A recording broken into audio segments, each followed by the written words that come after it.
There's the brand new tub drain, and I'm excited to take a bath at some point with Epsom salts and just relax. There's the one that the plumber took off, the old one. Luckily he keeps one of those plates in his truck. And we both think that maybe this would have been months ago. My mom is good now, but maybe I think at one point she might have got confused between lifting up that and tried to lift that up, okay? But she doesn't do it anymore. She's able to, when she, needed to learn how to take a shower and everything here, because she'd forgotten after not living here for so long, So she had to retrain herself, but now she does good. She takes her shower herself, and I don't have to supervise or anything. And I was supervising for a while, and I taught her the steps, and the steps are, you turn the water on, and then you always make sure you step in the tub, right? And then you close the door, step 3, and then you don't, this is the final step, lifting that up to make the water come out. So we had to do that for a while before, but now she's doing really good in that respect anyway. I just talked to Joe, unplanned. I'll tell you why it was unplanned. Not that it wasn't enjoyable, and I'm not gonna ever, I can't, believe me, I'm not, I can never tell you what Joe and I talked about, but I wouldn't anyway. I'm not gonna go there. I will say this though, Joe's, even my advice for anybody in these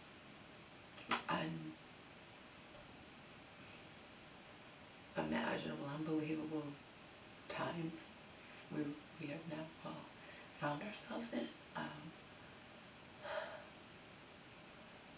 is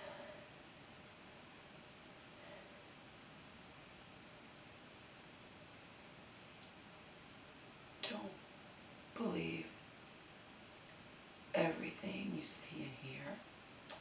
Don't take anything at face value. My thing is just try your best not to let this destroy you, not to allow this to allow you, to slip into total despair. Don't let it destroy you. And Joe got this from somewhere else, but don't be afraid to laugh, It's all just unreal, okay? And don't say, when I say don't be afraid to laugh, I'm not like, not at what's happening, not at the undeniable deaths, not at the nurses and doctors and healthcare, all of them being on the front lines and not even having enough equipment to protect themselves. Okay, I'm not talking about that. Of course you don't laugh at that, okay?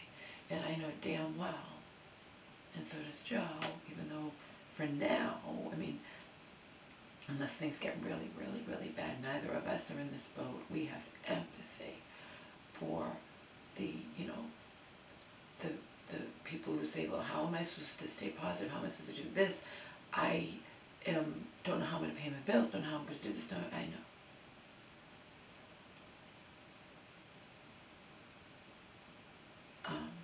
But, unemployment's not nothing, and getting all upset or letting it destroy you, just,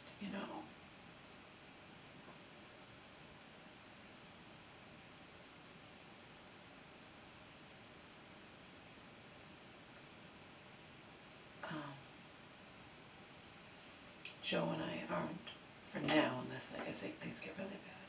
Joe's not in that boat because it's just, his particular field, what he does for a living. But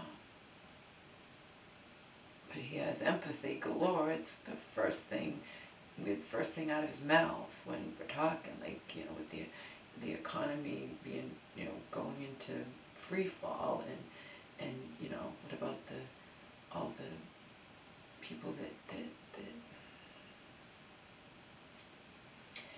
and as most of you know, I'm not in that situation because I'm already the lowest common denominator. I'm already on the low rung. I'm already dependent on the government, already not working, already the lowest common denominator in terms of what people view as social status or whatnot in this world, okay?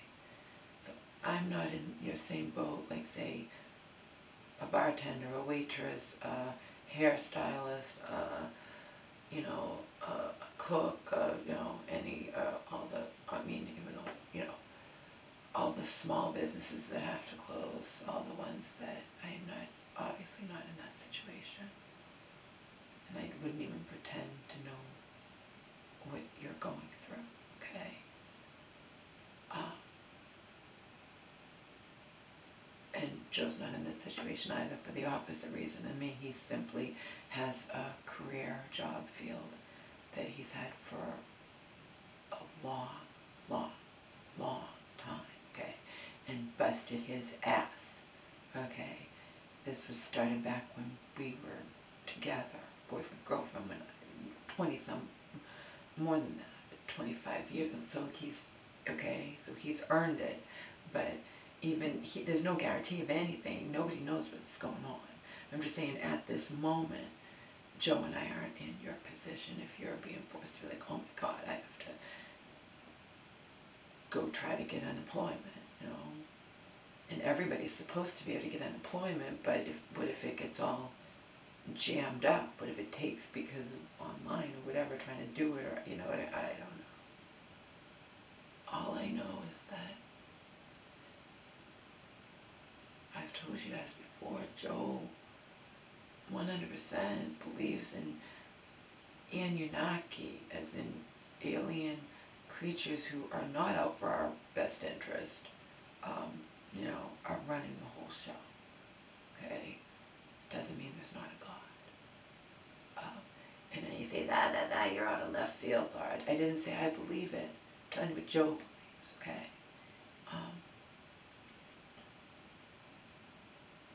And this is also the age of Aquarius, you know, the time of a lot of people are supposed to reach higher levels of consciousness and awareness and whatnot. That's all I can say, really.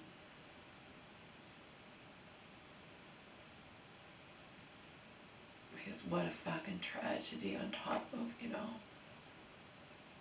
the governor, the mayor of somewhere said, he said, I don't know if he used the word sad, but he may have, I have it in my notes, like, it's sad that I'm forced to choose between people's lives or people's livelihoods, see? So, you know,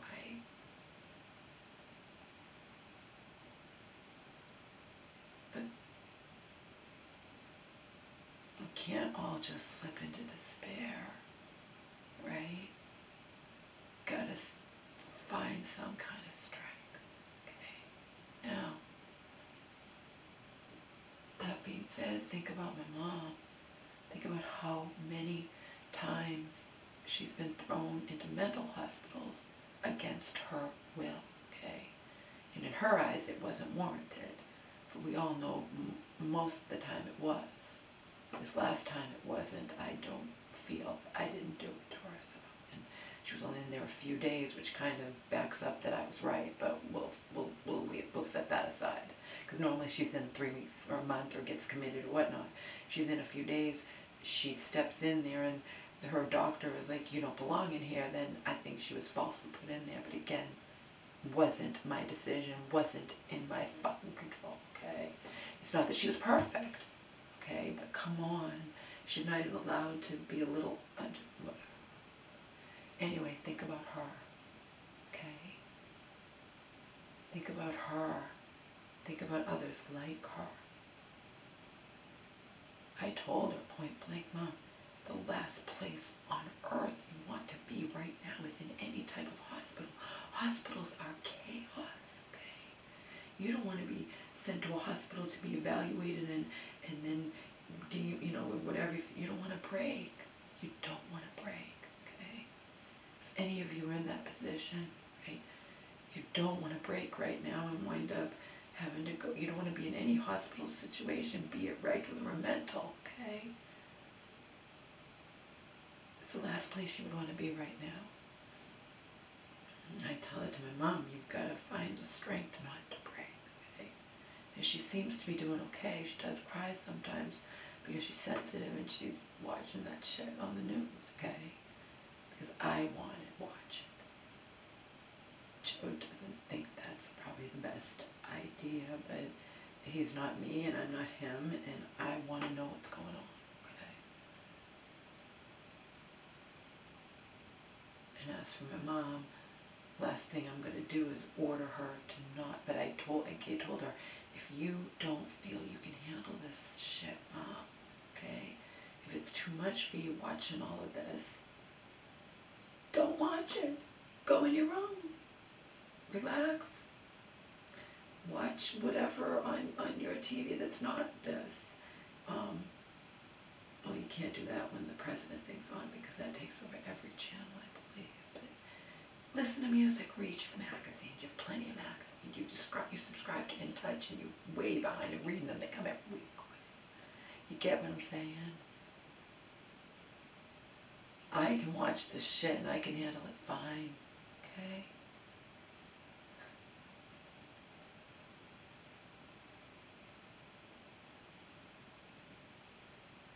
And I finally escaped from a long-time abusive relationship. Omar and I essentially were living on the streets for a week, okay? Other things happened. But in the end, my mom offered to have me, to save the day, to have me and Omar, when I was to ever see Omar again. But I had a little, it just was meant to be, I guess. She was saving up a tiny bit of money at the time, because I think she totaled her car, but she was still getting the same, you know, allowance from her sister. And she sent me and Omar a small amount just so we wouldn't have to sleep on the streets and we could just sleep in the cheapest fucking seedy hotels in you know, in Hollywood or whatever. And now I look on Inside Edition, they're showing, look at this Hollywood Boulevard, it's a ghost town, there's no one there. I used to walk those streets, so, you know. Anyway. And then in the end, it didn't cost much for Omar and I to take a flight here, and my mom paid. She defied her sister, paid for us to come. But in the meantime, she had let it slip, which I wish that was silly to do. She let it slip. And then she had told me, okay, that I could come. And I'm all ready to come there. All planned to get my dog back. And she left a voicemail saying, Laura, you can't come, you have to stay there. And I like, of course I didn't listen. Of course I didn't listen. I had the flight, I was coming, and I would deal with it here. You can't keep telling me and get my hopes all up and now say, sorry, can't do it. That's fucked. That's fucked. But because I came anyway, at least my mom took care of my baby, and I wound up in the shelter for 6.5 months. Okay? Remember, this is after the whole thing with nearly dying. I mean, Omar and I was touch and go. We almost got hit by cars, even though I follow traffic laws. Cars don't, you know. And then I'm in a shelter for 6.5 months. And every day, it's, do you handle this? Do you deal with it? Or do you break down and wind up locked up in a mental hospital or whatever? Like, this happened so many times to your poor mother. See? And my case manager in that shelter even said to me, she's like, you know, I really admire you, Laura. Like, you accept things. You're able to just, you know, and not freak out, not go out of your mind or whatever, okay?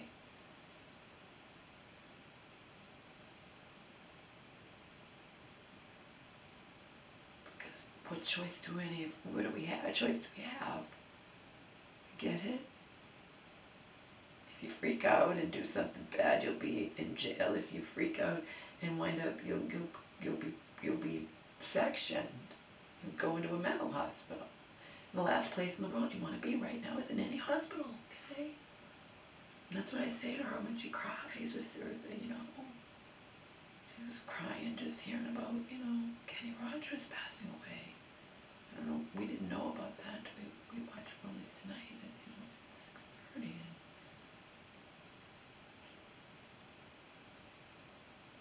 she, of course, we know Kenny Rogers. I know his songs. I could quote them. That's not my type of music. But when I used to listen to all kinds of music, all kinds of music. I know all kinds of, there's very little, I know a lot of music, a lot of songs. I know all the Kenny Rogers songs probably, you know. Gambler, Islands in the Stream, You Picked a Fine Time to Leave Me, Lucille. And then they made a mockery song about that, you know. I don't know if it was Real Al Yankovic or just someone else, but you picked a fine time to leave me, loose wheel. I remember that. I don't remember the rest of it. Anyway, so that's Joe's advice to all of you. Whatever you believe or don't believe, there's no fucking way in hell I would get into any kind of debate on my channel, okay? Not doing it. Not about this, not about abortion, not about politics, not about anything. That's not what I'm about, okay? I'm about just telling you that I'm fucked in the head and I'm, you know, if, you know, I'm not anything. So, you know,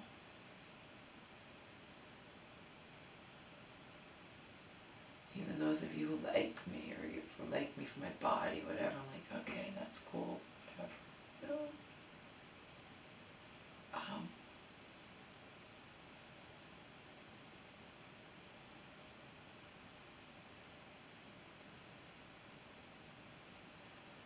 So that's another reason that I decided to not be selfish and let her, you know, at least, you know, try to do it. I showed her how to do it, but watch her church, you know, and I'm not a part of that at all.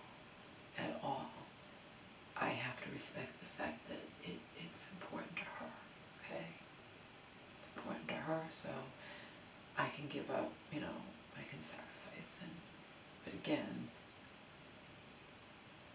I don't sleep and I stay up, and she's not going to wake me up to see it, you know what I mean? I showed her how to do it. She also can call the church woman who can maybe walk her through it. I don't know. It'll be sad if she gets all frustrated and then feels bad about herself because she couldn't do it. But again, I am not my mother. I can only help her so much, okay? Speaking of that, I'll be fucking totally honest with you guys. Thank God, if there is a God. You know, Joe 100% believes in God. He also believes that the Anunnaki were created by God and the Anunnaki created us, but we're not going to get into that.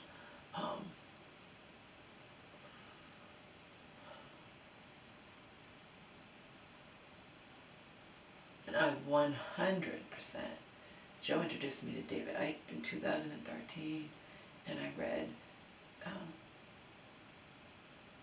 I forget what it was called, something like, Love is All That Matters, Everything Else is an Illusion, something like that, but we're all infinite consciousness sharing a human experience. As in, we are all fucking connected. Do I believe that? I have believed that always. Okay, yes, I do believe that. I also believe in reincarnation. Remember, some of you know that, okay?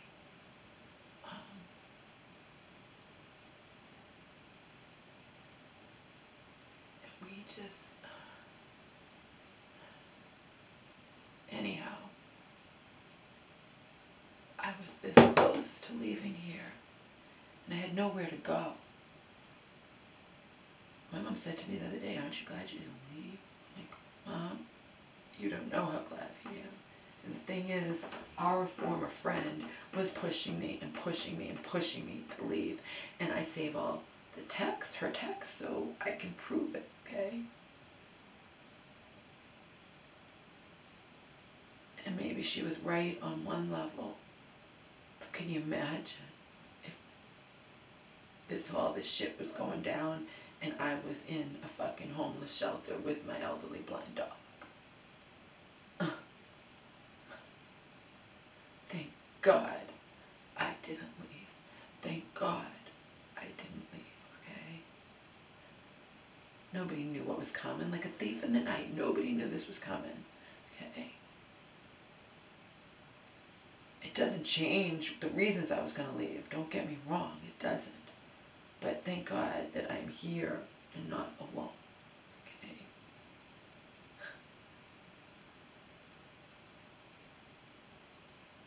She knows she was pushing. She was pushing even when I told her to back off. So many words. And we're not friends anymore, but I will always love her, okay? But she needs to know when to fucking back off.